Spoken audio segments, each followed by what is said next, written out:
find it difficult to talk with it out without a spray paint.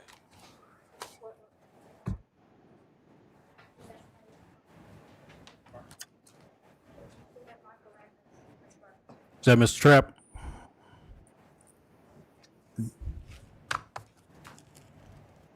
We'll get started in just a few seconds. You don't have the camera up there, do you? I don't. I didn't bring it back. No, it's not in the car. So I usually keep it in the car. I don't have it with me right now. Try to have it here on meetings. Okay. I'll just have to do it with this. You might want to take one too, I because will. mine was not real good last time. Okay. I'll do it.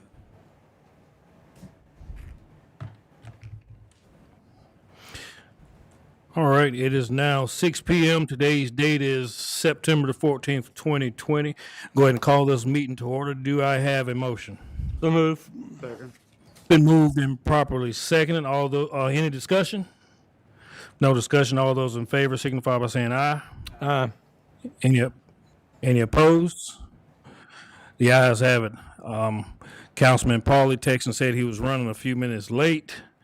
So for the invocation, we'll have Vice Chair Goins.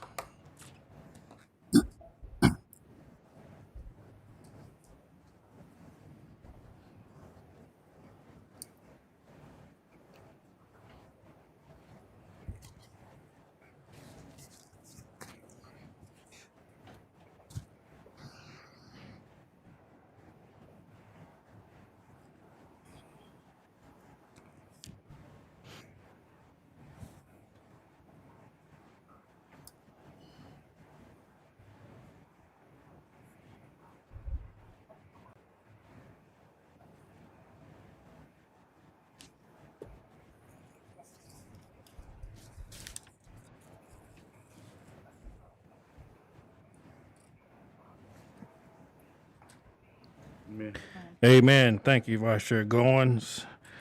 Now down for the approval of regular meeting dated August 10th of 2020. Do I have a motion? So move. Second. It's been moved and properly seconded. Any discussion? No discussion. All those in favor signify by saying aye. Aye. Any opposed? The ayes have it. Now down to public presentations. Today we have two. Item A is Dr. J.R. Green. We're recognizing him as the 2020, is the 2020 or 2021?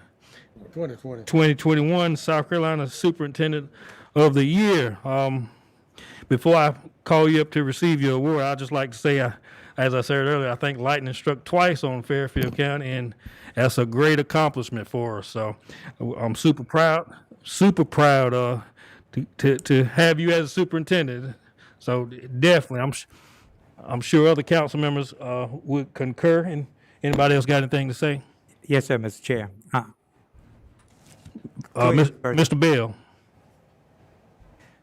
Go ahead, Mr. Dr. Green, as you know, I want to thank you for all the work you've done with the Fairfield County School District. You've been an example to other superintendents all across the state. Again, as I've told you before, your integrity and your ideas and all of that has just it's just overwhelming.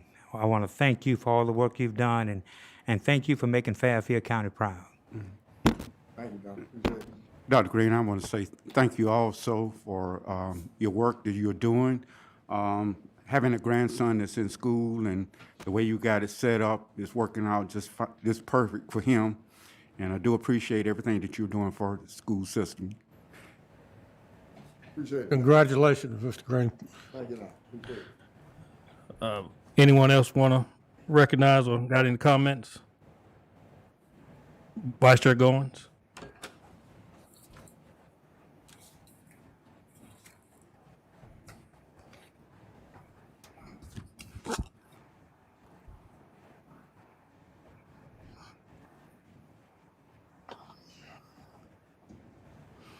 Thank you, Minister Gold. Thank you.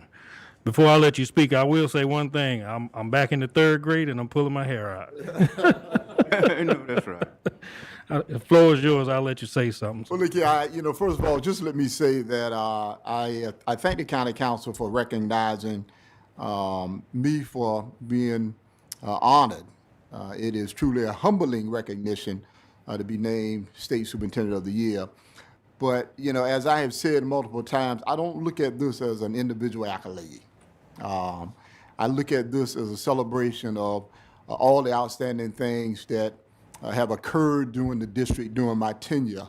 And as we have advocated for my entire time here, is that we can achieve greatness only if we work together. And that's why our motto is excellence through teamwork. So, you know, this is my 9th year here, but it is not about J.R. Green. I mean, I just want to be a part of the effort. It is, as I said, humbling to be recognized. But anything that we've accomplished, we have been able to accomplish here because of every single person who's in this room and throughout this community, because we pull together to make it happen. And so I thank you for the recognition, and we look forward to more great things to come in the district. Appreciate it. Thank you, thank you.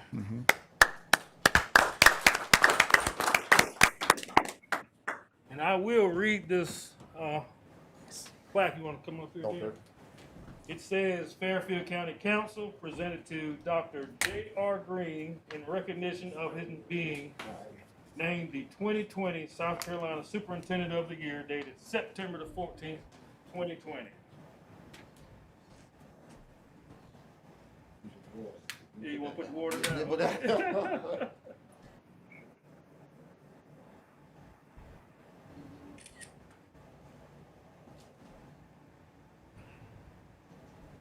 I'm smiling with the mask on. Everybody can see it anyway. Congratulations. Thank you, brother. I Yes, appreciate sir. it. Yes, sir. All right. And as you said, it's a team effort, and we're going to continue pushing to be that team to make it even better. Absolutely, brother. Absolutely. I agree. Don't let you have. Yeah, all right. We're good. All right, we're good. All right, now down to item B, proclamation recognizing October the 4th through the 10th, 2020 as National Fire Prevention Week. We'll go ahead and turn it over to Mr. Pope. Well, thank you, Mr. Chairman, and members of council for passing this resolution. And this is an important time of year for us. October 4th through 10th, as Chairman Robinson said, is National Fire Prevention Week. And this year's theme is Serve Up Fire Safety in the Kitchen. So we're focusing on kitchen safety. Almost half of the reported house fires are started as a result of fires in the kitchen. We've 2/3 of them have started with items that have food items and other cooking materials. So this is a really big threat. It's a really big hazard. It's nationwide. It's in our own county as well.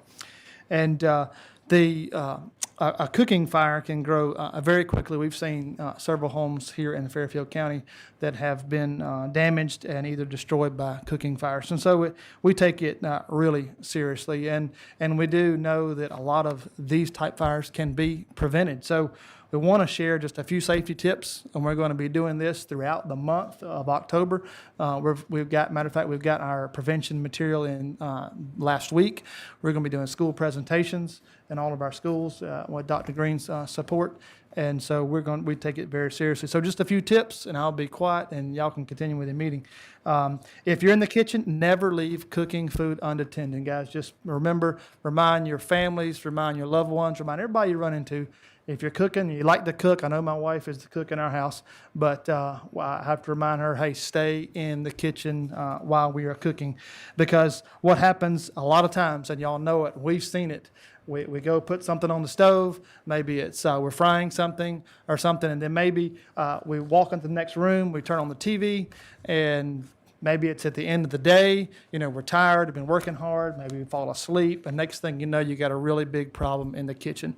So we're saying, please stay in the kitchen when you're cooking. To be alert, make sure you're not sleepy when you're doing that. Also, if you're frying something where you could possibly have a grease fire, keep an oven mitt or a pan lid nearby. You remember, you don't put water on a grease fire. You smother it, you put it out, so you cover it. You would put a lid of a pan on a grease fire and then turn off the burners, of course, and let everything cool down. And as much as I love kids, I have 3, and my youngest is 5, but try to keep them away from the cooking surfaces. I know that's difficult sometimes, but we say a kid-free zone for at least 3 feet around the stove, and just keep them away because they want to be right there with you, and that's great, and that's what we want them to, but we need to be safe as well.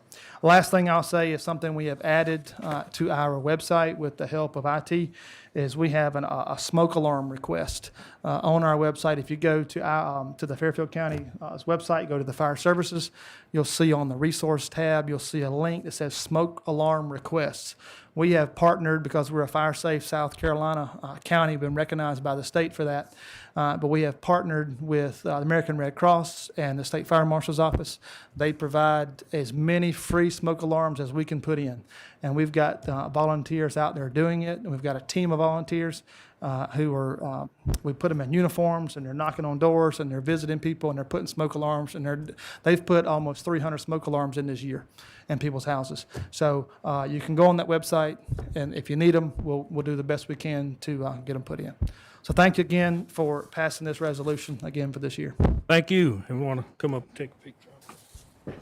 And I'll just read the summation of this proclamation. It says, State of South Carolina, County of Fairfield proclamation recognizing October 4th through the 10th, 2020 as National Fire Prevention Week, whereas the County, Fairfield County, is committed to ensuring the safety and security of all those living in and visiting Fairfield County. Dated September the 14th of 2020, Chairman Robinson.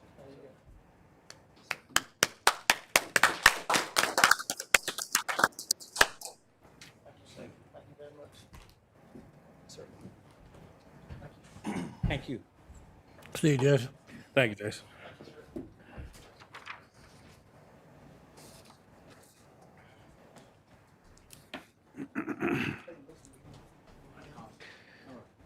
All right, there are no public hearings. Now down to item 7, ordinances, resolutions, and orders. Just to let everyone know, if you're not aware, this is first reading by title only for items A, B, and C, so therefore there'll be no discussion. We'll go ahead and go to item A, first reading by title only, ordinance number 754, an ordinance authorizing the execution and delivery of an agreement between Fairfield County and Project Windsor to provide certain incentives, authorizing the sale of certain real property in the county and other related matters. Do I have a motion? So moved. So Mr. moved. Chair. Second. Been moved and properly seconded. As I stated earlier, there is no discussion. All those in favor signify by saying aye. Aye. Any opposed? The ayes have it.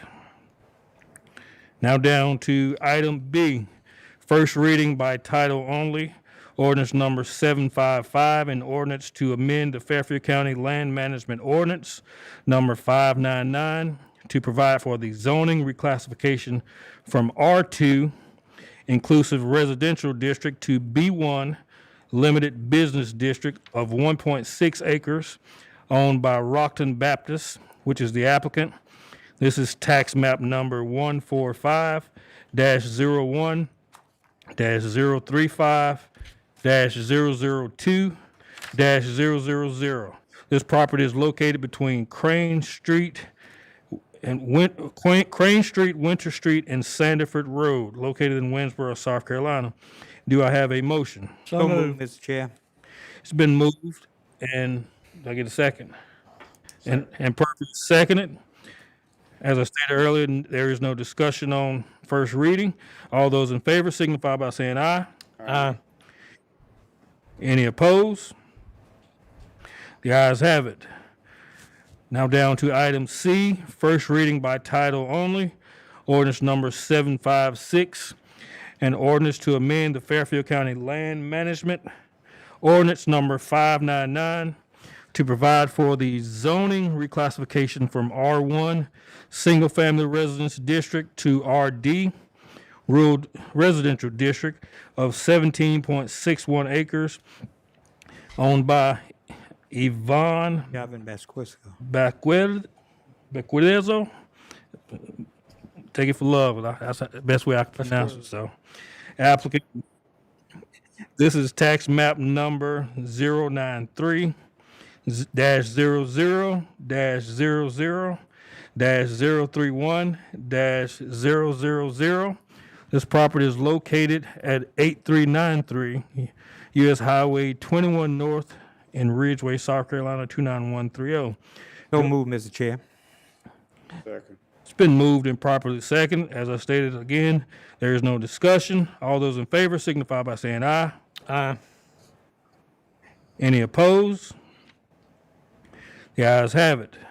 Now down to item D, ordinance number 757. And actually, this is a continuation for everyone. An emergency ordinance to declare a local state of emergency in Fairfield County and providing for conducting electronic meetings for Fairfield County Council and all Fairfield County boards and commissions. Do I have a motion? Second. It's been moved and properly seconded. Discussion. Council want to discuss, or we want to defer from Mr. Taylor or Mr. Morgan, just to give another synopsis, or?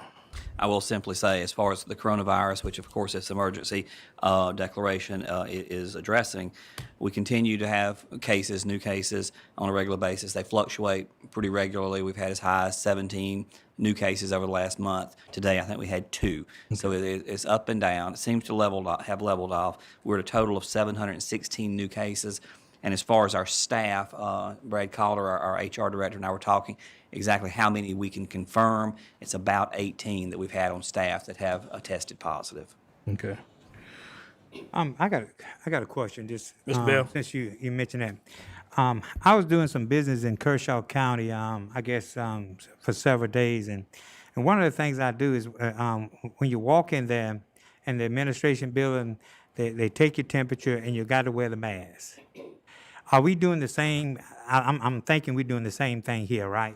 We have ordered, and I will let Ms. Johnson, she's been kind of headed up a lot of this as far as ordering the iPads that you're talking about, that basically you walk in and it takes a picture of your face, scans you, or are you talking about where they put the... No, what they're doing is they take a temperature reading, and then based on the temperature reading, whether you can go in or not, they ask you where you're going, and you have to have the mask on, and everybody inside the facility must wear a mask.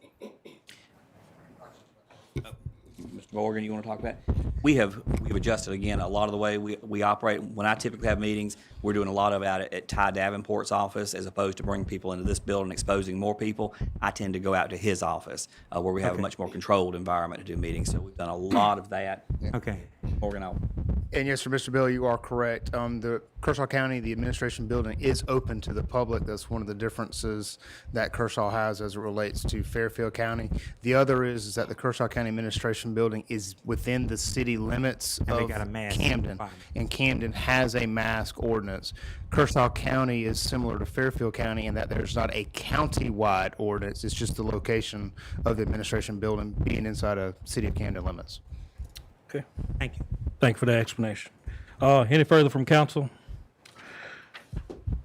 If not, all those in favor of ordinance number 757 signify by saying aye.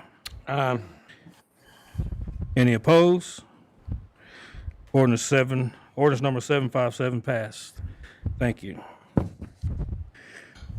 Now down to board and commission minutes. Council should have received disability and special needs minutes. If there are any questions, if not, we're going to move forward. Now down to old business. Item A, discussion of council's upcoming meeting schedule. Do I have a motion? So move. It's been moved and properly seconded. Discussion. I guess, Mr. Morgan, you want to go give us a brief discussion? Mr. Chairman, members of council, at the, turn this fan off here, excuse me. At the January 13th meeting of council, there was a item for new business that was brought before council that put the 2020 meeting dates of council before council, which was voted upon on and approved 7-0. That calendar provides that typically there are 2 meetings per month on the second and fourth Monday of each month. Going forward, again, last year, council voted to amend that schedule to only have 1 meeting in the fall months towards the end of the year because there's not as much business typically. Now, obviously, council has just previously passed moments ago the emergency ordinance, which allows for calling special meetings, as well as the 4-9-120-130. So if council were to entertain a motion to amend the calendar for the remainder of 2020 to only go to 1 meeting, then that would mean the council would have meetings on October 12th, November 9th, and December 14th, with obviously the possibility of a special call meeting should it be necessary, should circumstances arise. So just wanted to bring that to council's attention, and that was the reason for it. So if it is something that council would want to do, then the motion would be to amend however it would like for the remainder of the year. Any discussion from council? If not, Mr. Chair. Mr. Bell? Because one of the things with this ordinance we just passed allows for us without any problem to have 1 meeting a month as determined by the chairman, correct?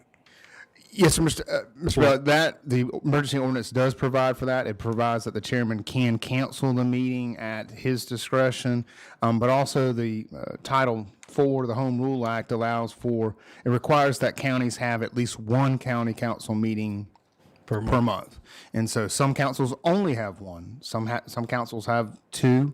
I know of 1 council that has a meeting every week. So be thankful you're not that council.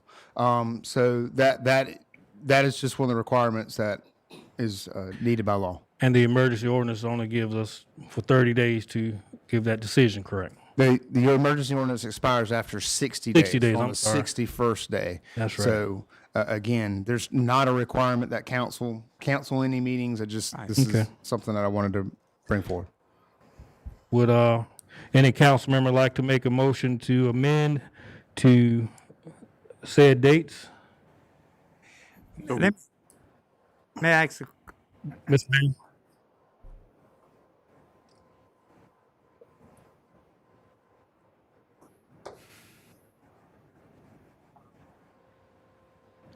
Motion's been made. Second. It's been properly seconded. Mr. Bell, discussion? oh, I was just thinking, I'm okay either way. I was just thinking that with you being the chairperson, that we didn't need to do anything because you could decide whether to have the meeting based on how much stuff you got to do. You know, something may come up instead of just having call meetings. You could. It's easier to cancel a meeting than to call a meeting. Mr. Chairman, just to address that one point, the only issue would be that the second meeting in November is on November 23rd. That Which would be is after the expiration after the of expiration, emergency so- ordinance, which is technically set to expire on November 14th. So without making and approving and voting upon changing the meeting schedule now, there would be a second meeting that would be required without another vote at a later date and time on November 23rd. All right. Okay. So when will we redo this ordinance? If we redo it, it'll be, If council It'll were be to the first meeting entertain, in November. it would be on the November 9th meeting. Yeah. So at that time, council could make another determination to go forward if it should with another emergency ordinance or not. I mean, that's, Yeah, I don't have a dog in it. It's just whatever we want to do. all right. All those in favor of the amended amended date signify by saying aye. Any opposed? The ayes have it.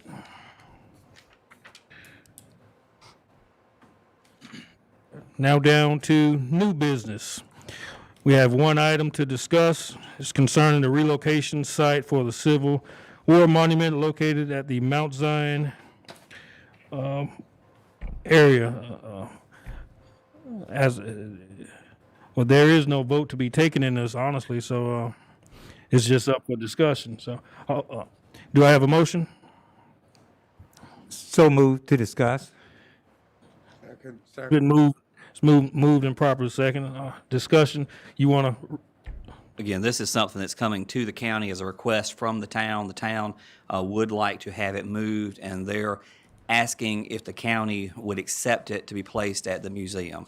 There are legal issues, again, I would like Mr. Morgan to discuss, because regardless of what the request is, there's a law that is standing that would probably prevent us from taking action on this now. Mr. Morgan, if you would like to discuss that. Yes, sir. Mr. Chairman, members of council, the law that the administrator is referring to is the Heritage Act, which is found at South Carolina Code annotated 10-1-165. We've previously discussed it before, but I understand most folks don't have the laws memorized like I do. And that was humor, by the way.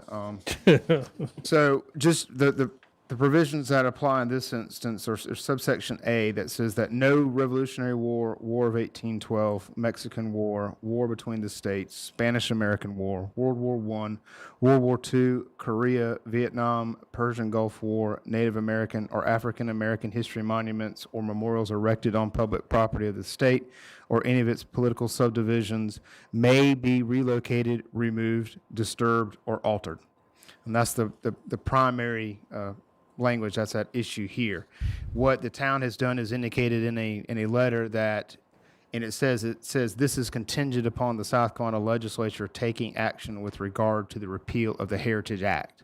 So in essence, the town is saying, should the South Carolina legislature repeal the Heritage Act, which requires a 2/3 majority vote of both houses, both the House and the Senate of the General Assembly, then at that time it would come and ask the county, would they be willing to relocate the Civil War monument upon property at the Fairfield County Museum. So this is a contingent request because of the law that currently prohibits it from being moved, and then at that point in time, then the town could come back and entertain and discuss that with the county. And I don't think this comes up for discussion until January, correct? Every year, there are pre-filed bills. There's currently two sitting in the Senate, Senate Bill 151 and 152. There's House Bill 314 as well, that talk about the repeal of it.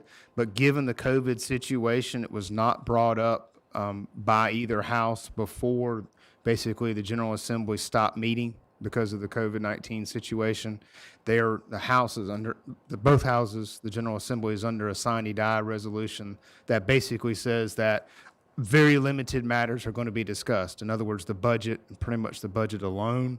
So this particular bill won't be taken up by the General Assembly until January 2021 at its earliest, when it comes in for its next session. Okay. Question. Mr. Bell?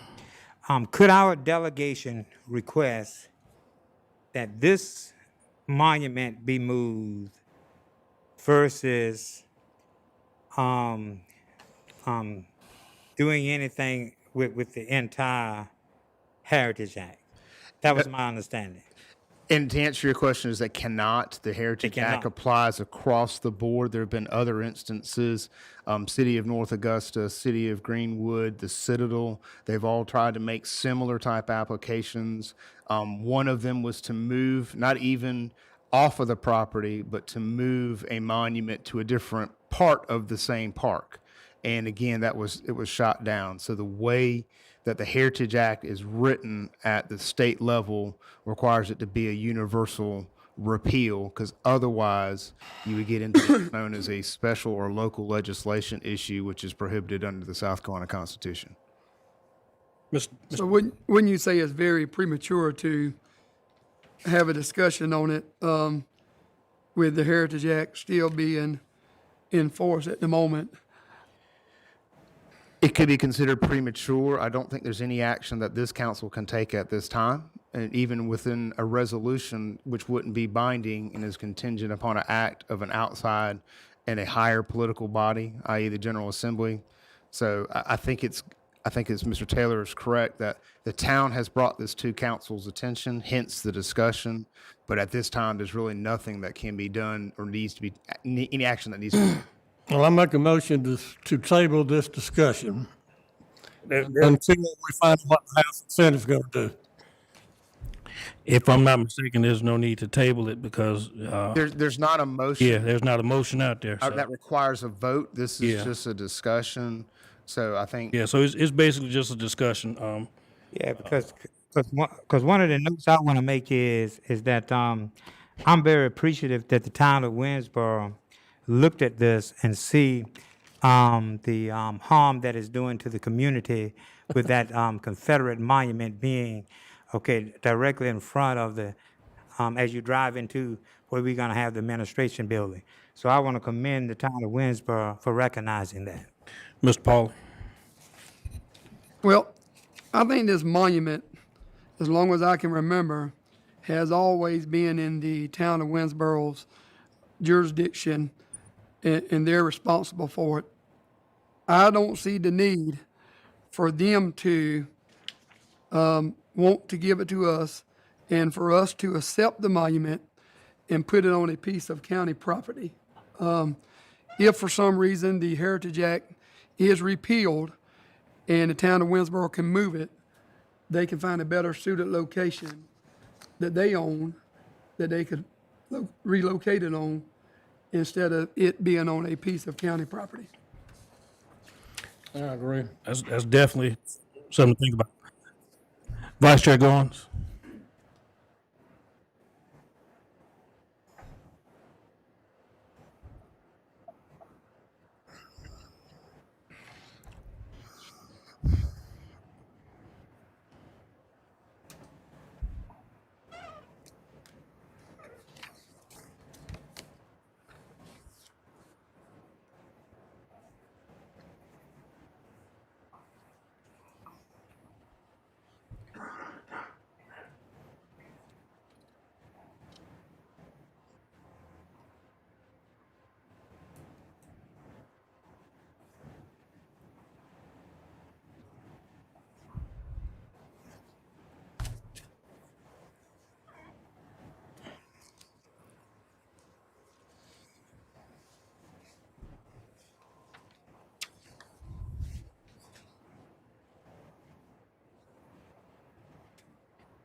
Thank you, Vice Chair Goins. Any further from council or administration? All right. Now down to item 12, which is our county administrator's report. Mr. Taylor. Yes, thank you, Mr. Chairman. First, we'll do an introduction. We have a new Public Works Director, Mr. Jonathan Burrows, who we have sitting over here today with us tonight. Jonathan, lifelong resident of Jasper County. Family's been here a long time, went to Fairfield Central. Tell us a little bit more about yourself. We're very glad to have him on board as our new Public Works Director. I think he's hit the ground running and doing a good job.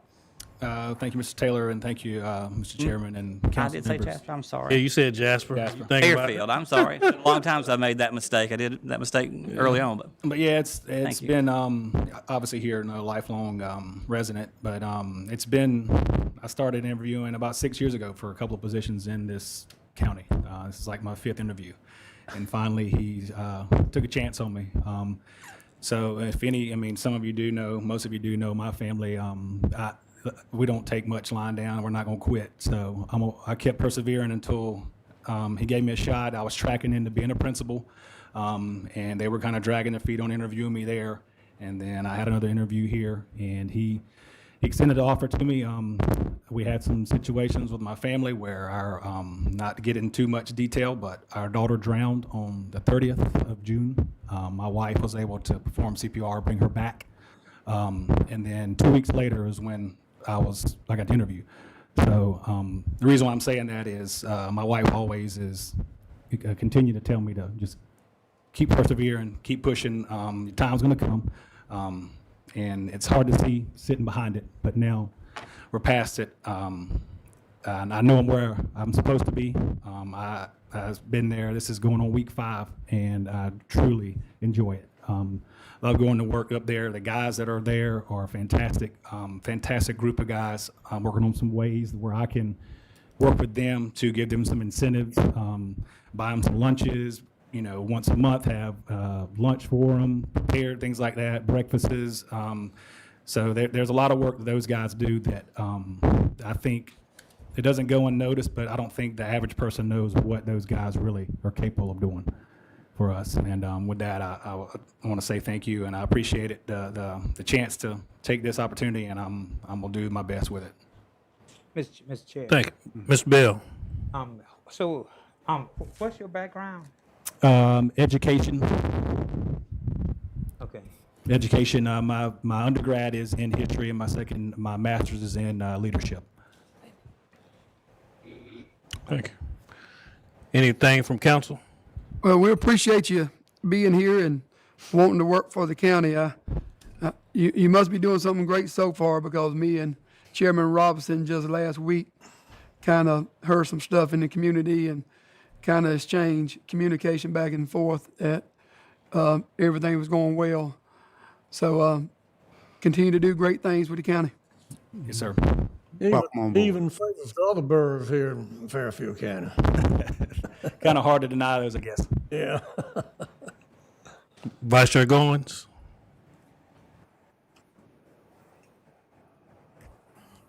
Yes, ma'am. Thank you. Jonathan, I'll just say welcome. We've been knowing each other a while, talking back and forth, but I know your demeanor, and I think you'll be a great asset to the team. So welcome, and we look forward to working with you. Yes, sir. Appreciate it. Thank you. Hold up, let's get a picture. All right.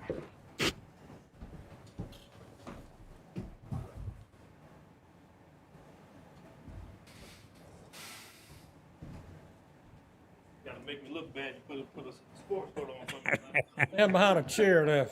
Well, let me see how I'm gonna stand. Okay. Get that logo in the background. It's always good. Okay. Good. Okay. Trying to get out of the way of it. I told him he had to run home and get dirty. You can't make it look bad. Both of my grandmas have come down on Twitter. So, welcome to the team, man. Well, again, Jonathan, thank you for being persistent and not giving up on us also. Okay, next up, we have Mr. Gene Stevens, President of the Fairfield County Chamber of Commerce. Mr. Stevens and I have been back and forth and trying to figure out ways we can help local business, small business, Main Street, during this pandemic.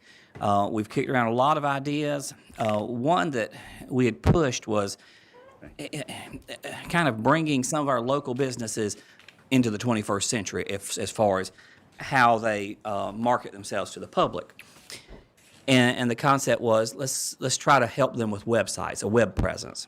And not just a website that says, we're here located on Main Street, but potentially a website that was a point of sale feature. So people could go on it and they could not only see what product they had, but go ahead and purchase that product and then go to the store and pick it up. The idea came when we had one of our local restaurants, when they were struggling.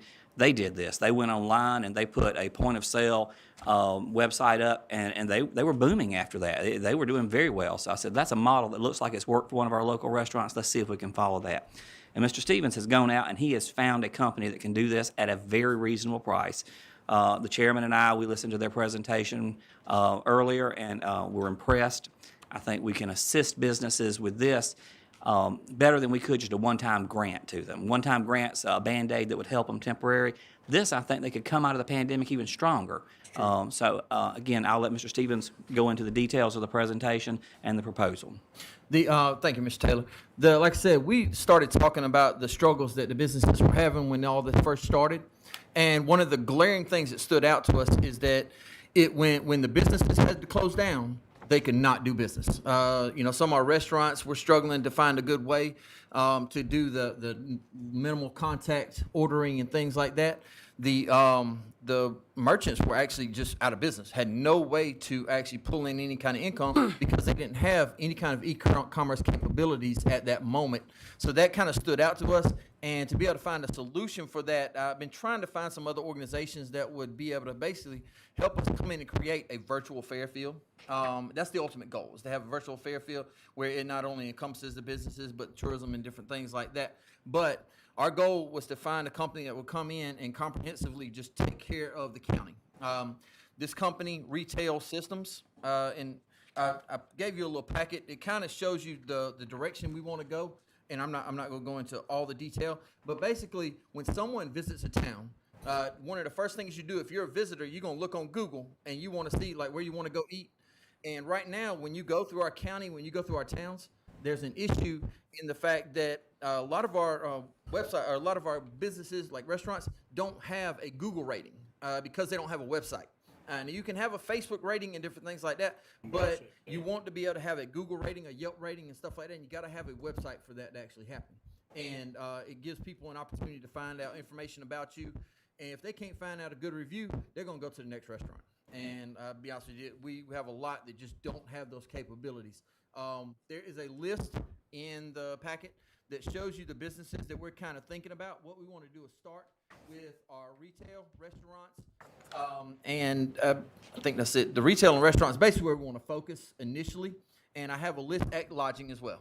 So basically it starts a program. Retail Systems is the company out of Columbia. They normally charge at minimum $400 just to get started, to create an e-commerce site for a company. They have agreed to come in because they want to help Fairfield County. They're a family-run business. They have agreed to come in and set up each business for $50. And that is to fit their need. That is whether they want full e-commerce capabilities with PayPal, logistics, everything, all the way down to even if it's just having a website presence. You know, so when people look you up, you can actually find some information about you and be able to go on and review those businesses and stuff like that. They've agreed to do it for $50, and then the monthly hosting and everything, and actually maintenance, they do a great job of maintenance, is $50 a month. You can't find that anywhere else. It's possible. So they have agreed, and it's just because of us. I don't know why, what led them to do that, but they have agreed to work with Fairfield County. And my initial proposal, the thing that we've been working on, I have 30 businesses listed on there that I think can greatly benefit. It has the lodging places that don't have, either they don't have a website or they don't have full e-commerce capabilities. And that's the goal, is to be able to get these businesses up to par. Because right now, if you are coming out of this pandemic and you can't do e-commerce, you'll see a statistic in there. 12.4% of all retail is done through e-commerce right now. And I promise you that number is going to shoot up to, I think, over 20% by the time we come out of that. I think the number for 2020 will shoot way over 20% because of the fact that people have had to close down. You had to order a lot of your stuff online. So this is just a proposal to be able to basically bring our businesses up to code. Once we start doing that, then we can actually start working on creating a virtual Fairfield. I find a problem with this book because you don't mention the town of Winsboro, you don't mention Ridgeway. It's on there. It's all the way through is Fairfield County. You got businesses and stuff in these different places, but you don't have the town of Winsboro or Ridgeway listed in this whole thing in the front. It's a Fairfield County project, so it encompasses Fairfield County, yeah, but it doesn't list or name Winsboro or Ridgeway. I see what you're saying. Yes, sir. I thought understand that. To get started, Mr. Stevens, is there a certain number of businesses that has to buy in to this? No, sir. No, sir. There's no minimum. But again, like I said, we're going to target the 30 that I put on there. There's also one other business that I thought about after I typed this up that I'm pretty sure would be wanting to participate in this program to get some kind of digital presence, online, but there's no minimum. And basically the relationship is between Retail Systems and the actual business itself. So they build it to the way you want it. If you are a restaurant next door and you want a fully functioning, be able to order online, pay online, all that kind of stuff, they'll set it up exactly the way you want it. But the business is responsible for paying $50 a month to have their business. It's the fee for having a website, yes, sir. Okay. But our the proposal that we've talked about doing is to kind of get them kickstarted, to pay that initial $50 fee, and then to cover the first 3 months to get everybody kickstarted. That just kind of helps these businesses coming out. Like Mr. Taylor said, you know, if you just throw a bunch of money at it, it doesn't help them prepare to come out of this, Right. and to be able to function in an increasing digital world. Just get them kickstarted, and then after that, their responsibility will be the $50 per month, which they will continue to do because they'll Right see. now, it'd be a terrible time because of the pandemic. And with, It'd be hard to even get anybody come. would that come out of the money that we already give, the Chamber of Commerce? We have talked about that. I think you have some money from the town of Winsboro, and we're looking to see how much it would cost. You need to give us some numbers to see if there's money above and beyond what we already give you that may be required, that we could come back to council and ask for. Mr. Stevens, I mean, I see where this could be a great thing. One question I do have for you and the county administrator. Sometimes as I ride through the town of Winsboro, I see a business on the left side with blue flashing lights, and you go down the street and you see a business on the right side with green flashing lights. And on up the street, that business has got flashing lights. I thought that there was some kind of ordinance or something in place with the town of Winsboro or the county where all the storefronts kind of had to be the same. And I think at one time, the town of Winsboro or either the chamber donated $500 to every new business to help them get to a point where the storefronts look good. And I mean, it's just, to me, when you see different storefronts looking different ways and some storefronts not keeping up their storefront, this is a great thing, but it still makes the town of Winsboro not look so great. I'm actually presenting to the town of Winsboro tomorrow night, and one of the things that The we're, town of Winsboro is doing that. They're, I think it's either 3 or 6. 6. They have a certain amount of money that they have, and each business that wants to go and try to make their fronts look more attractive, they'll let them spend the money doing it, and if they're applied and are accepted, the town will pay them $500 toward the renovation of the building. And they got enough for 6 different businesses now. this year, yes, sir. They normally they do 4. They increased it to 6 this year, and it's $500. It's a matching grant fund. So if you get $500, you're expected to put $1,000 into it, or well, your own $500 into it to complete the project. There are one of the issues. Like I said, I am presenting to the town of Winsboro tomorrow about some different things. But one of the things in there is stronger code enforcement, because there are some codes that aren't being followed right now. The way they work is they work off a report basis. So if you report and they'll check it out, and they'll right now there's not a lot of teeth in the way that they can enforce those codes, and they're working on that. But again, that's a thing that actually needs to. That's one of the things I'm addressing. As far Now, code enforcement now, has it been handled by the county? Well, the town does theirs. Town. They have their codes are different than ours. We don't. We're having to enforce the codes for the town. We do building codes, Building. but we don't. Building codes is all. Yeah, that's what we do. Because I was told a couple of days ago that the county had taken over the code enforcement, enforcing the codes that people were breaking. Well, that's good that they're not. Building codes, not cutting grass and those kind of things. But back to your point, Councilman Polly, I think it's a very good point. This is just a piece of the puzzle. I think it's an important piece, but there's a lot of other things, and Mr. Stevens and I have discussed that, whether it's the appearance of your property, that matters tremendously on whether you're going to do good business. It's also maintaining hours. We have a problem with a lot of businesses that don't maintain regular hours. So there's a lot of things like that we need to address to help our downtowns grow Right. and thrive. I didn't know if you could put a stipulation on somebody's storefront, but I mean, it would be nice to see everybody's storefront kind of the same. Uniformity. And that's one thing that And, could be considered. If they want to participate in this program, if we're going to help them, they might have to agree to certain conditions. And some of those conditions might be keeping regular hours. So when you show up at the business, it's actually open, because I think it's very frustrating to go online and see something and go there and then it not be open. We're getting complaints like that. And then the condition of the business, it's got to look where it's inviting again, where it's someplace you would want to go. So that's a good point. With this, we may need to put stipulations there. If we're going to help you and you're going to participate in this, you got to give us certain things back. I think once you start doing these things like that, and again, like I said, that's what I'm going to talk to the town of Winsboro about tomorrow night, is once we start investing as a community into these businesses, I think they'll start taking more pride themselves in the way their businesses look. One of the things that I'm suggesting is a year-round lighting concept, as far as like having different lights in the trees and different things like that, just to make it look nicer at night, so that maybe we would encourage our restaurants to stay open a little bit later, stay open consistently. And also, if that happens, then you get more people downtown, maybe get our merchants to stay open a little bit later, and that we actually create a nighttime activity and different things like that. And like I said, I think it will encourage some of the others to actually, okay, you know what? Everybody's stepping up. I want to step up as well. Question, Mr. Taylor. Did we cut the Chamber of Commerce budget this year?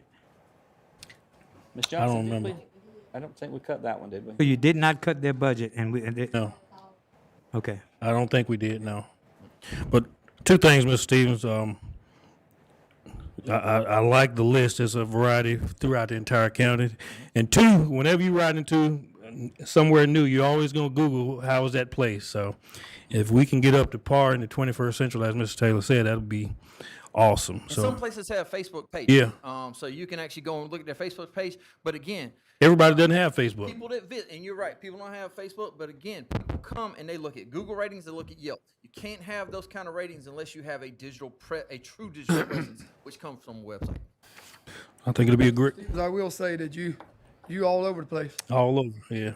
I it's a guarantee that I'm gonna see you on Facebook at least once a day doing a video. And the other day at the yard sale, 1 minute you was in Blythewood, and 10 minutes later, I think you was halfway across the county or somewhere. But He's It was a great weekend. yeah. Great weekend. We do everything we can to try to help promote. And our goal is to ultimately be able to create a Fairfield County app. To be able to create a Fairfield County app that basically builds an experience for people. And that's what tourism is building an experience for people. Right now, we don't have pieces for that, but we have the pieces, we just haven't put them together yet. One of them is actually allowing for a digital presence for these businesses. So like I said, if someone comes and they look at this restaurant, oh, I want to go to this restaurant, I want to go to this store, I want to go visit this landmark, you'll be able to find that information very easily, and you'll be able to go back and say, you know what, I had a great experience in Fairfield. And it's all about having access to that information, and that right now we just haven't quite put together, but we are. I think you're doing a great job, and keep pushing. Thank you. Keep pushing. And you see anything about Big Grab? Yeah, go ahead and discuss, give an update on Big Grab. That's fine. I will just real quick. Big Grab was this past weekend, and we had a lot of people out. It took me I went to Blythewood, and it took me 25 minutes to drive from Blythewood to Ridgeway just because the traffic was so thick.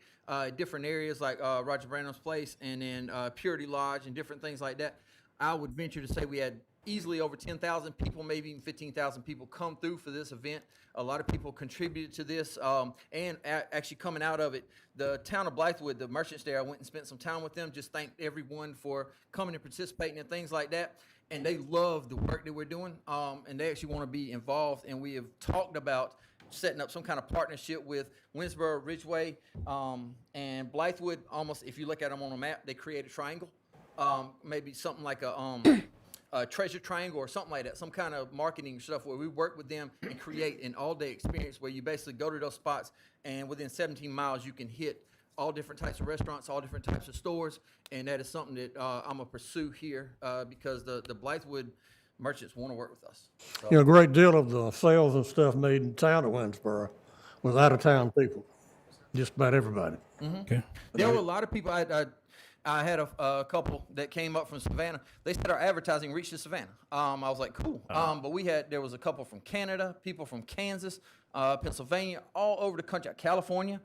People that actually come to Fairfield County for this one event. I had so many people call me at the beginning of last week. Are y'all still having it because we have hotel rooms and this is our vacation? Yes, ma'am. Come on. We're going to have a good time. We were blessed that the weather was, it was a little bit hot Friday, but the rain held off. Saturday was absolutely perfect. It was overcast the whole day. It was cool, and it was just a great experience. I heard nothing but positivity. I think people were dying to get out. somebody asked me today, when this thing first started, was it like the 75-mile yard say? It's 23. I think it originally started off 23, and I think it was just a direct line. Now it's a figure eight. And I've actually put out some information asking people for feedback on ways that we can make the event better, ways we can market it better, and different things like that. And I've actually got some great feedback here in the last day, pretty much. So yeah, it started off as 23, now it's up to 50, but basically it creates a figure eight, and you go all through Fairfield County and northern Richland County. Any other questions? Any other questions from council? Comments? Thank you, Gene.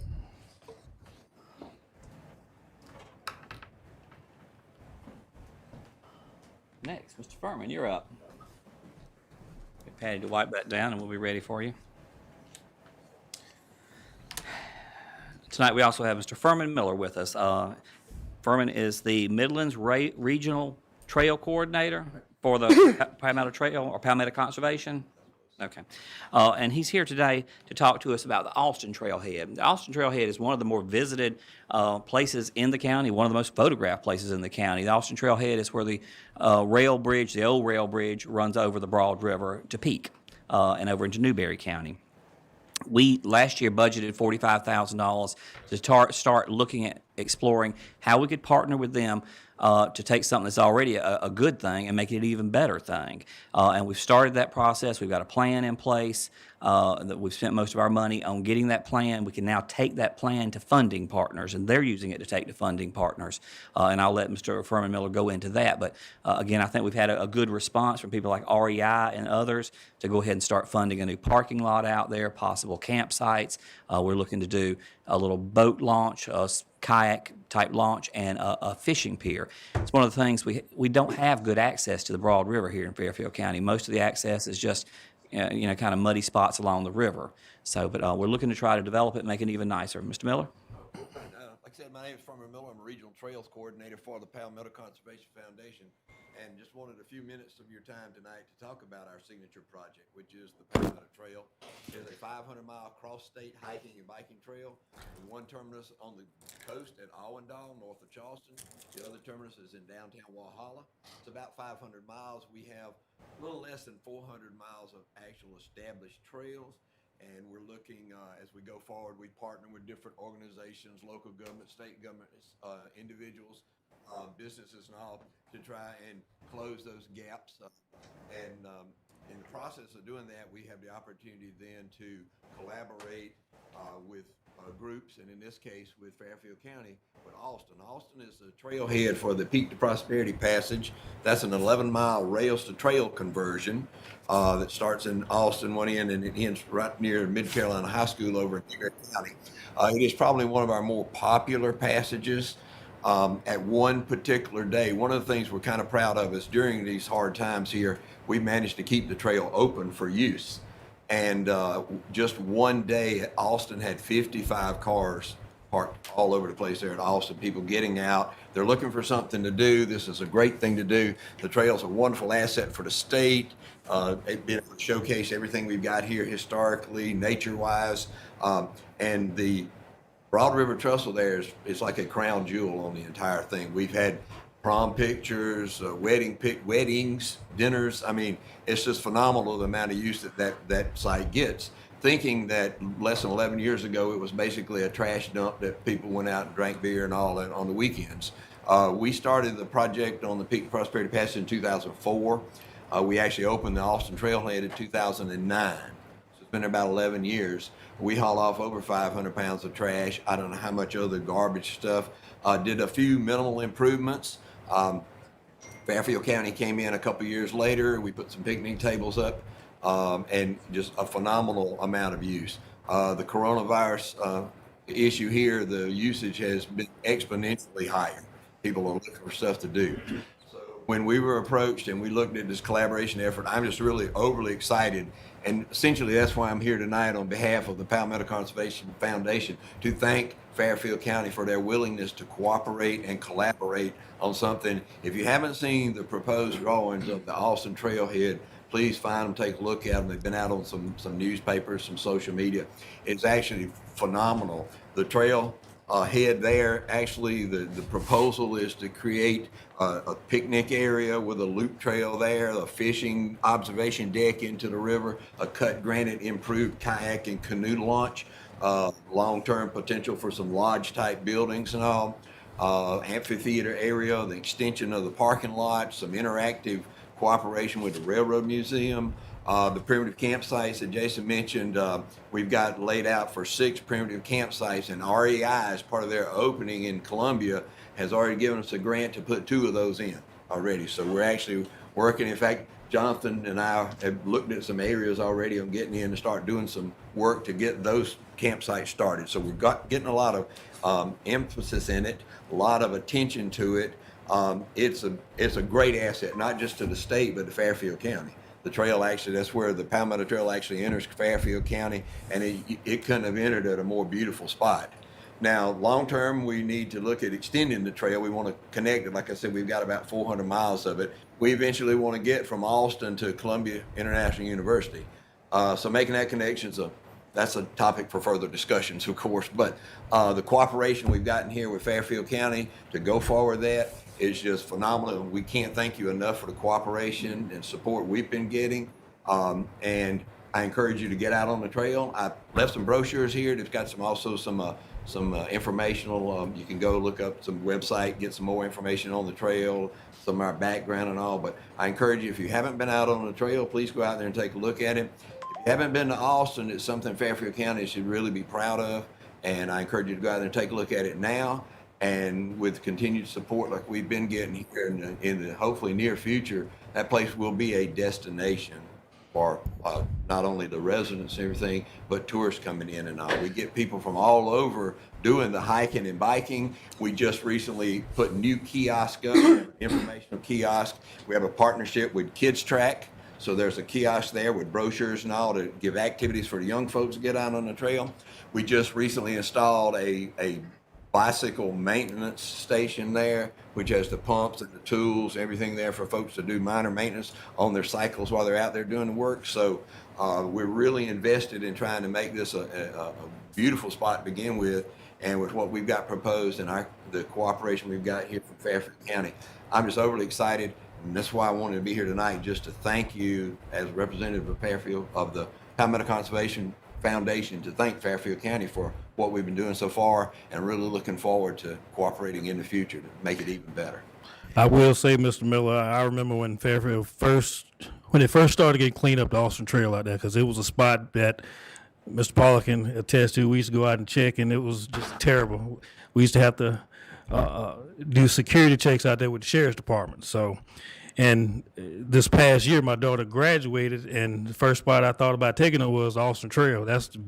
And when I went out there, I saw cars from North Carolina, Virginia.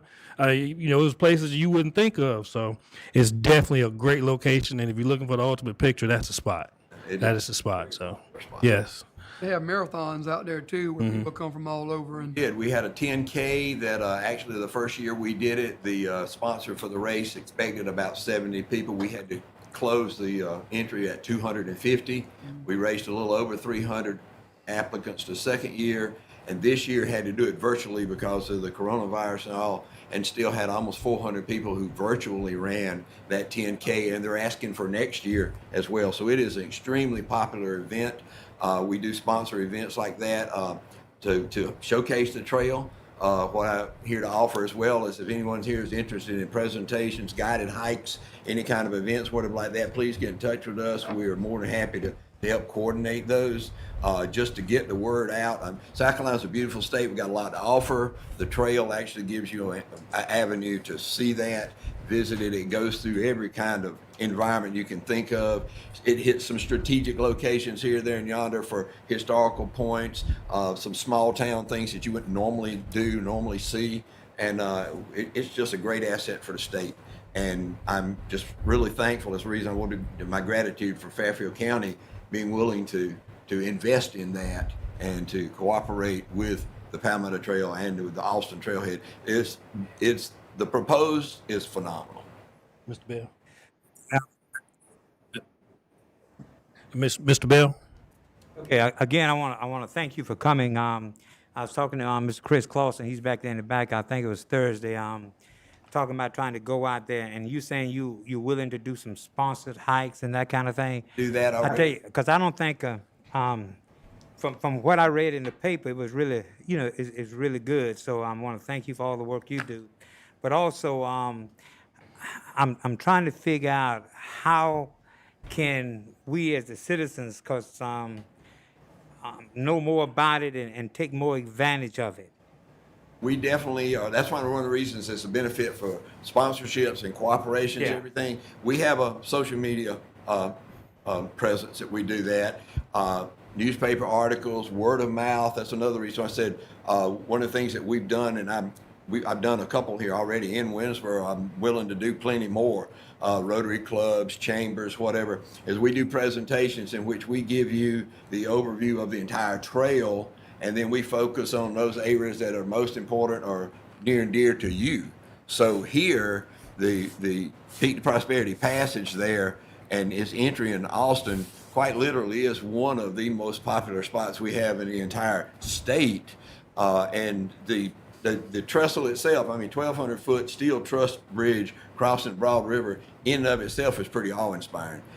And this your number here? That's it. That's the office number. Yes, sir. Our website's on there as well. Okay. Feel free to call us anytime. I can leave some cards with Jason before I leave tonight if anybody wants to get in touch Yeah, with me I'll personally. have a card. We have the state divided into regions, 3 regions, an upstate, a Midlands, and a low country. And I'm the coordinator for the Midlands region. So any and everything that goes on from Wateree to Spartanburg, I'm involved some way, shape, or form, and I'm more than happy to answer any questions.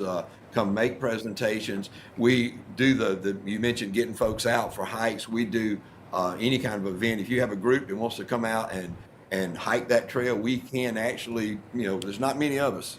There's only 10 of us. It's an entire organization. It's nonprofit, but we can come out and provide people who will guide that hike to give you the background and information and answer questions, everything about the surroundings, how the trail got there, where we want to go, and get the word out. One other quick thing is the one benefit that I see out of this pandemic, not many of them, but one of the benefits was folks were looking for things to do. So people who were aware of the trail would go out on the trail, and then they would take pictures, and they would post it on their social media. 50% of the comments on the social media was, "Where is this?" Because people had no idea. There are people I know it. every day that do not know about the Palmetto Trail. There are people that live within a 25-mile radius right here who've never heard of Austin Trailhead, never heard of the trail. And so we take every opportunity we can and trying to avail ourselves of every possible instant to spread the word about the trail and get the folks out there. It's free to use. And with you being outside, it's also good for you. We partner with all sorts of health groups, and it's good for you to be out there. You got plenty of distance. You can social distance right now with the pandemic issues. You've got the capability to social distance, get out and enjoy it. And I just can't encourage you enough to go out and see what we got. And the benefit then is that you'll see what an asset it is and can then support the continued maintenance, expansion, and improvement of this trail system. And that's what the proposed park at Austin is. And quite frankly, it is astounding. You should really take a look at it. It will be amazing. Any other council member? Thank you. Questions, comments, concerns? Ms. Vice Chair Goins?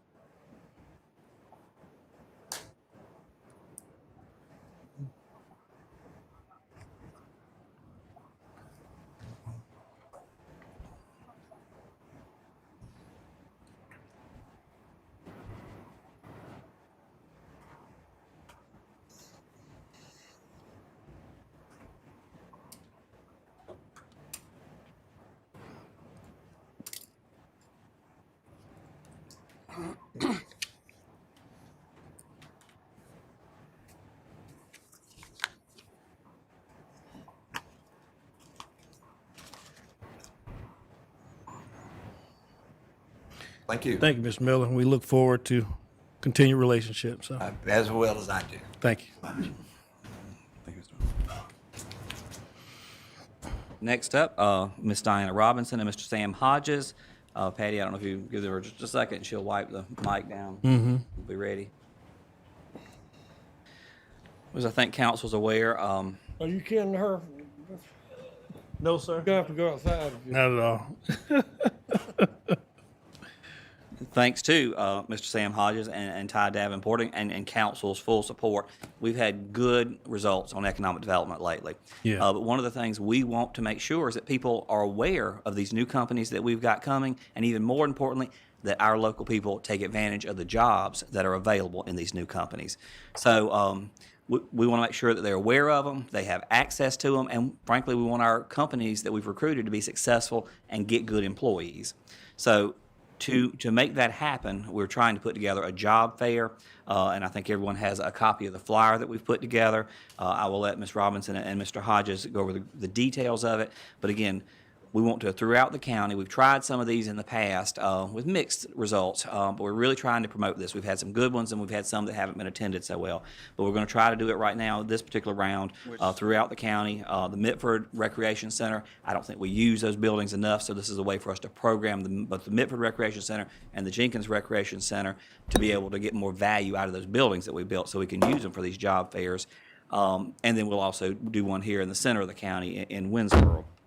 I will add real quickly before I turn it over, as part of this awareness with the job fair and trying to take these applications to get people employed in the companies, we'll also be touching on the census too, because the census is something that's incredibly important. It's incredibly important for pulling dollars, federal dollars, state dollars into the county, and right now we are not responding to the census at the level we should be. I think we're below 50% in talking to Brian Franklin, so I want to include that with this, and we'll also include awareness with the job fair and the census in the food distribution that Ms. Johnson will talk about in a moment. So we're trying to tie all these things together.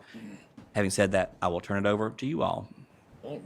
Mr. Chairman, members of council, I'm just going to start off by going through who plans to participate in this event. We've got a lot of companies looking to participate. We've got 10 total, and I'm going to just start off going through this list and stop me if you got any questions. M. Lilly, Element, Isola, Mecra Lang, Pro Boats, Fairfield County Sheriff's Department, the South Carolina Highway Patrol, Pruitt Health, and the Fairfield County School District. So next I'm going to kind of give you a rundown of how this is going to work. It's going to take place September 30th from 9 a.m. to 2 p.m. at 3 separate locations. We've chosen the Mitford Rec Center, Jenkinsville Rec Center, and the Winsboro Rec Center for these, all from 9 to 2 on September 30th.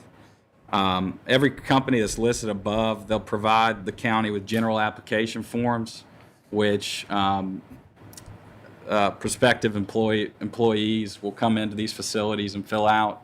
This gives them a wide variety to select from and a wide range to apply to, which is a huge plus. We'll collect those applications. We're not even requiring the companies to be present at this. Some might. We're going to have marketing materials for them to at least explain kind of what they do and who they are. But this kind of limits the numbers in each location and kind of helps us to social distance in these spots. After folks fill out these applications, we'll then collect them and return them to the companies. From there, the companies can go through them and sort them and decide who they want to call back for second interviews, which they'll then conduct at their own offices. Question, how did you select these locations? 'Cause We looked at, we wanted this to be widespread throughout the county. So we chose the 3 rec centers that have kind of remained unused. These also have Wi-Fi capability. So there's the connection with the census that we're also trying to do at these locations. We needed computer access. And so that's kind of how we did that. The reason I'm asking is probably because I guess I don't see Ridgeway on there. Right. Yeah. I mean, Bigger community as that is, I just don't see it on the list. yeah. Oh. And I mean, we chose these 3 locations based off of Wi-Fi connectivity and Okay, now the Ridgeway Fire Department, because of the school district, it had to put they got something out there that says, you know, because people come there to park, you know, for the schools and that kind of stuff for Wi-Fi. So it has Wi-Fi capability. Mr. Bell, you know a job fair was done there previously one time, you know, right?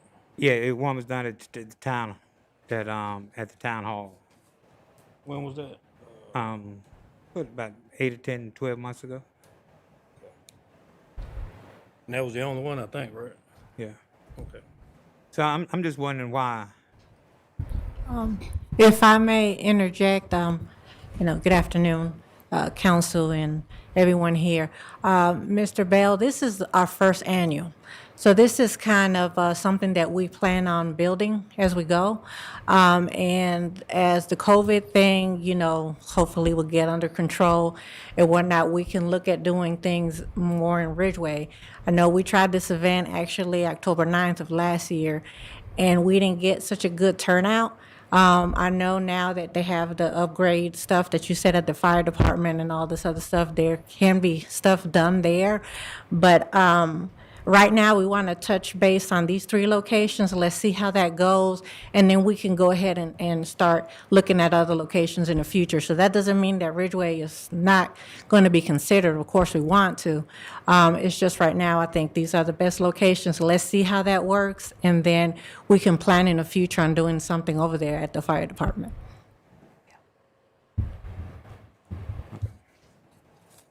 Any additional questions about the event? Are we just going to advertise with flyers, or what else are we going to do? Yeah, so the plan for advertising, I got the flyers made today. We're going to put those in all the food boxes that'll go out. I believe it's the 23rd. Is that correct? We're going to put one in every single food box, also spread them throughout, go to the schools, restaurants, and then also do a big social media campaign for this, which will broadcast through all of our platforms. They're gonna be mailed out? No. This will just be posted in public places. Gotcha. They'll also have the flyers in the, when they give out the food boxes, they'll put that information in there as well. I guess, we can try any other ideas if you have as far as getting the information out there. I know this kind of, short time frame, but if you can think of anything else outside of that, then we're open to suggestions.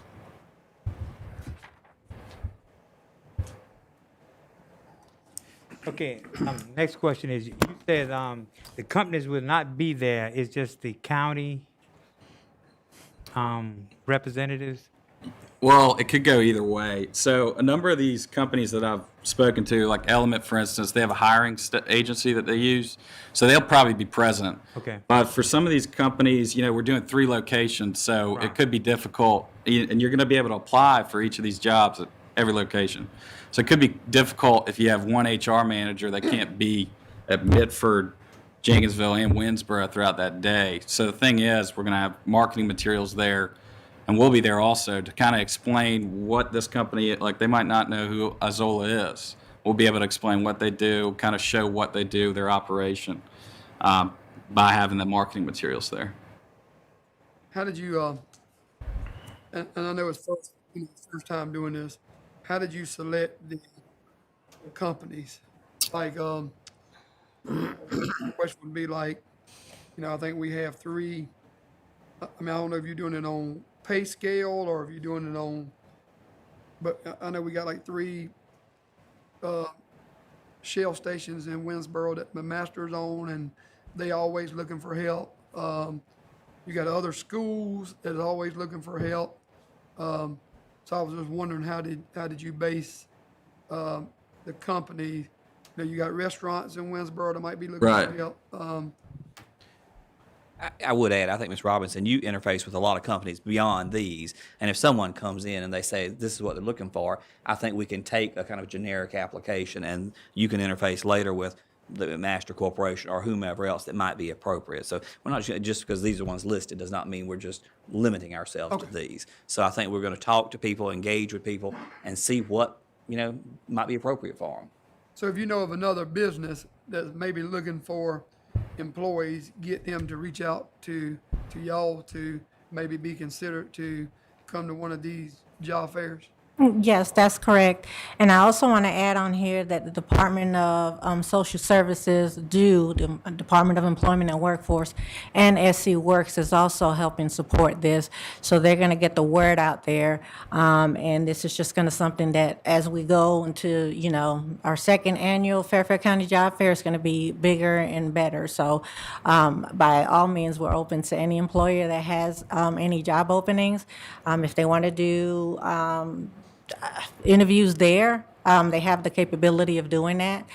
So the possibilities are endless. We're just trying to do everything we can to get our citizens employed and put Fairfield County on the map. We appreciate y'all doing this. Where does our unemployment rate now? One Vice Chair Goins, go ahead.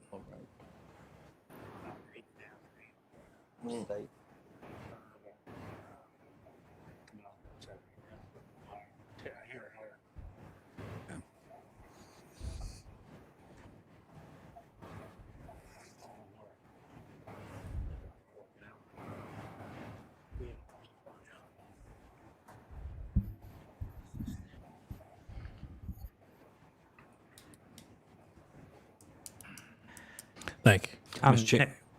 A question, Mr. I guess on Thursday, Mr. Taylor, you and I was talking about the census.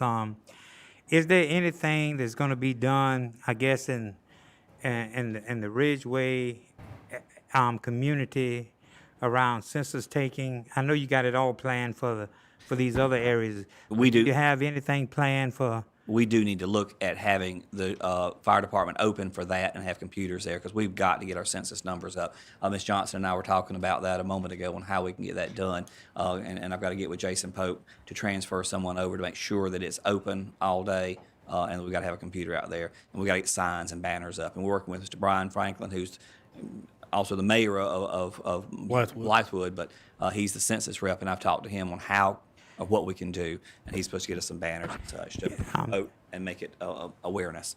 Because the census is very important just for this county. I mean, it's important.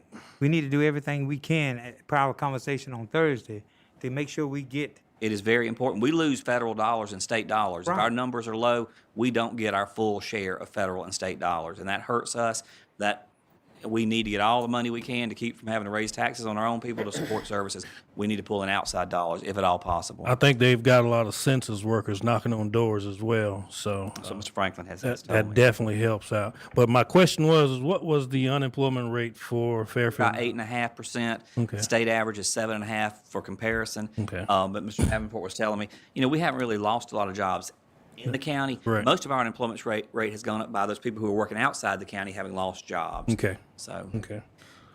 anything to add to that? Yeah, and which is actually a real opportunity for us, because all these companies that are on this list here, they're employees in Fairfield County that are driving right by them, or they used to drive right by them to go to work in Richland County. Yeah. Now they can just drive, 5 miles instead of 25 miles to get to work. And in reality, that's a pay raise right there. Yes, Yeah. exactly. So we're hopeful. And the need for the job fair was largely driven by these private sector employers need people. So we're in a good shape there. Okay. Council got anything further? No. Okay. Well, thank you all. I appreciate it. Take another break for cleaning. Yeah. Are you done with census? Yeah, I think we've discussed census. Unless council wants to, we can skip over the census part. Yeah, What we got, Mr. Bob Ennis. Food distribution. food distribution and Bob. Bob. We got Bob first. Got Bob first. Oh, okay.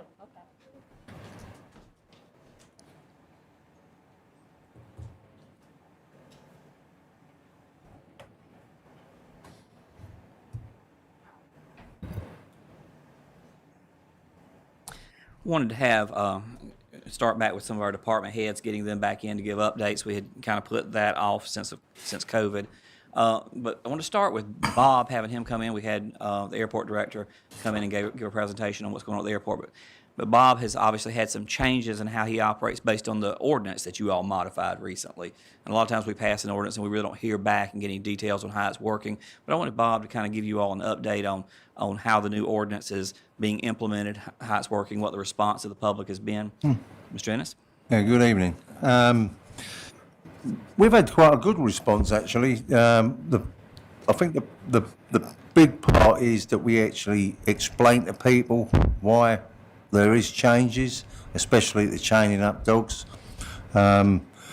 We actually purchased a large number of runners for people to purchase so they can take their animals off of chains. And I've actually had to order more because people are coming in and wanting to buy and make the changes. There's probably been 2 different people that wanted to be a little bit argumentative, but in the end, they see what was right and they made the changes. We are still publicising it, and we give everybody 7 days notice to make the changes with the different things in the ordinance that have changed. And most of it has been pretty good feedback, actually. I was quite surprised, pleasantly surprised.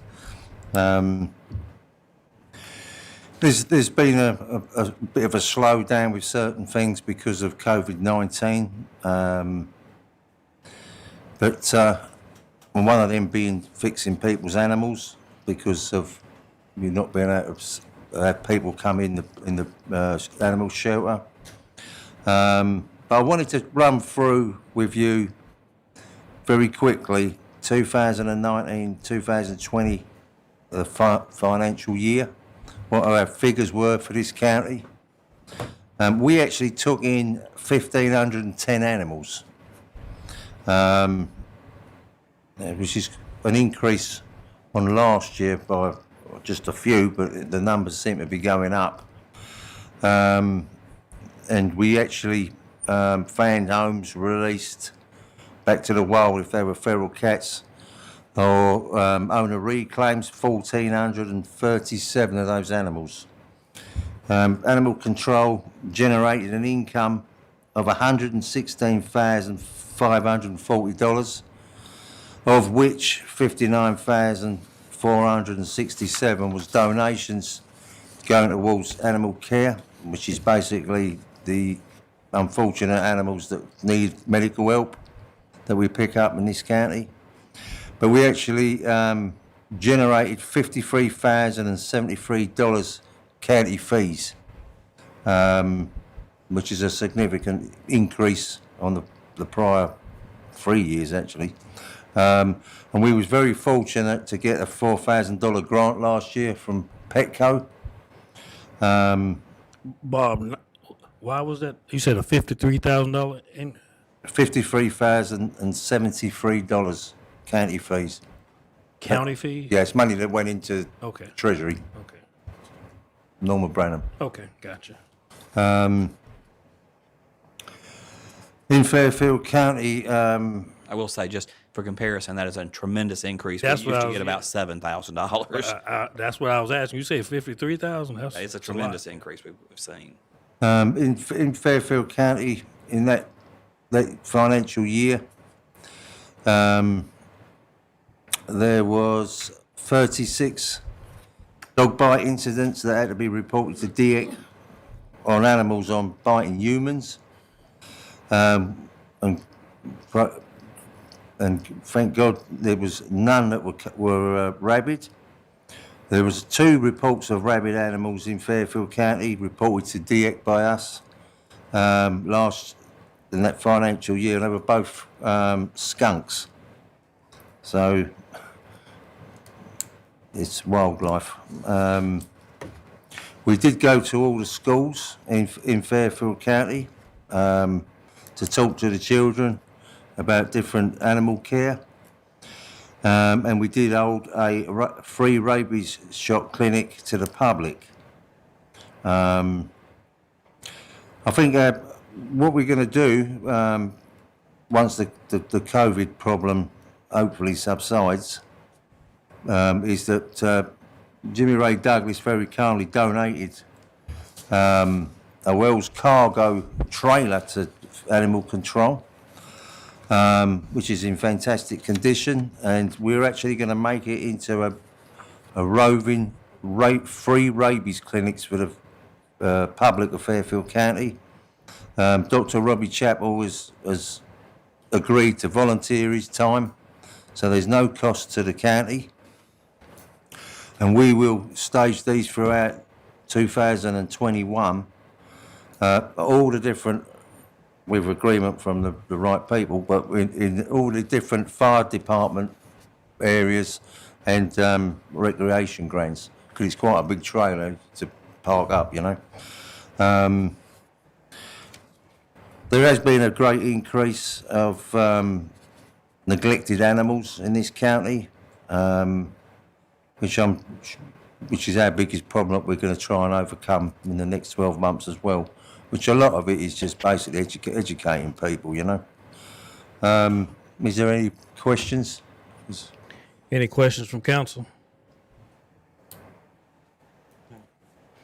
Can you say COVID-19 for me one more time? Sorry? Can you say COVID-19 for me one more time? COVID-19? He make it sound like cool, like something cool, right? He does. Makes it sound like what? Make it sound like something cool that you want. No, COVID-19. Thank you, Bob. All right, thank you very much. COVID-19. Just messing with you, Bob. You just make it sound cool. Thank you, Bob. I appreciate it. Census, I do think we've talked about that unless council has any more questions on the census. Food distribution update is next.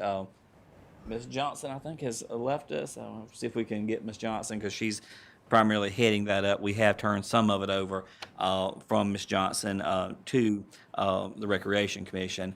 Russell has stepped in and is helping us with that now, too. But Ms. Johnson, if you want to update on the details of the next food distribution. Good evening, council. Our next food distribution is going to be September 23rd. Again, it starts at 5. Our sites are McCoy-Liston School of Technology, the airport, Giger Elementary, and Mitford Fire Station. And we'll again have a grand total of 800 boxes to give out, only for Fairfield County residents. Limit of 2 boxes per car, 1 per household. So you must show your license. We're having 2 in Ridgeway? Sir? 2 in Ridgeway, Mitford and Giger? Mitford Fire Station in Great Falls, the fire station. I'm sorry, Okay. the Mitford Fire Station. I consider Mitford Ridgeway. That's just, Oh, okay. well, I understand. Okay. I consider Mitford Ridgeway. Oh. Yeah, I do. I do. I also want to mention about the census sites, Jenkinsville Community Center, Mitford Community Center, and Fairfield County Parks and Recreation, Monday through Thursday, 9 to 11 and 3 to 7. Computers are available just to complete the census. And we'll also be looking at a site in Ridgeway. Sounds good. And I want to also talk about, just mention absentee voting. It starts Monday, September 28th through November the 2nd. It will be at Midlands Technical College, our Fairfield campus, Monday through Friday, 9 a.m. to 5 p.m. And also there'll be a Saturday absentee voting that'll be October 31st from 9 to 1. Is it possible to, there's no flyer for that, is it? Actually, they're getting this printed. It's actually going to be mailed. There's Okay, a mailing okay. that's going to actually be going out. Okay. Because I've got a lot of people wanting to put it up in their churches and so forth and so on. There's going to be a mailing going out. Okay. Thank you. All right. Y'all ready to move forward? All right. There is no clerk to council's report. And now down to our council time. Any council member like to be recognized? Absentee voting. All right. Vice Chair Goins?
Thank you, Vice Chair Goins. Any other council member got anything?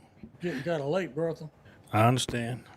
Well, if not, we do have one item for executive session tonight. Item A, personnel matter discussion regarding the annual review of the county administrator and clerk to council. Do I have any motions to enter executive session? Second. It's been moved and properly seconded. All those in favor signify by saying aye. Any opposed? The ayes have it. We are now in executive session. Y'all go in there and make it quick. Let's hurry up. Yeah, Miss Bertha, I guess I'll call you on my phone, Miss Bertha. You want me to call your house phone or cell phone? Whatever. Okay, I'll call you in just a sec. Mike's on the phone. No, he hung up about 30 to 40 minutes ago. Yeah.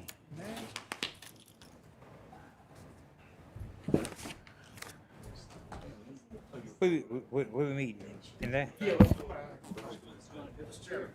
sir.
Did I sign?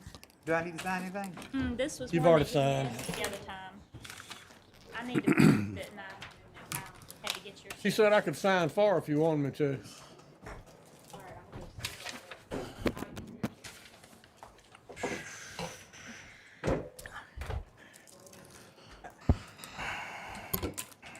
I got cards for y'all too. You got cards for us? Okay, awesome.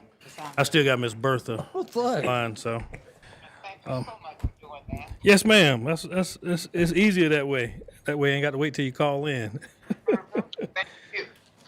All right, we'll go ahead and enter. Can I get a motion to enter back into regular? moved. Second. It's been moved and properly second. At this time, we are back into regular session.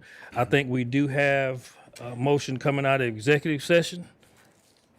Chairman, I'd like to make a motion that we give Ms. Davis the standard 1% plus 1% for performance, another 1% for performance.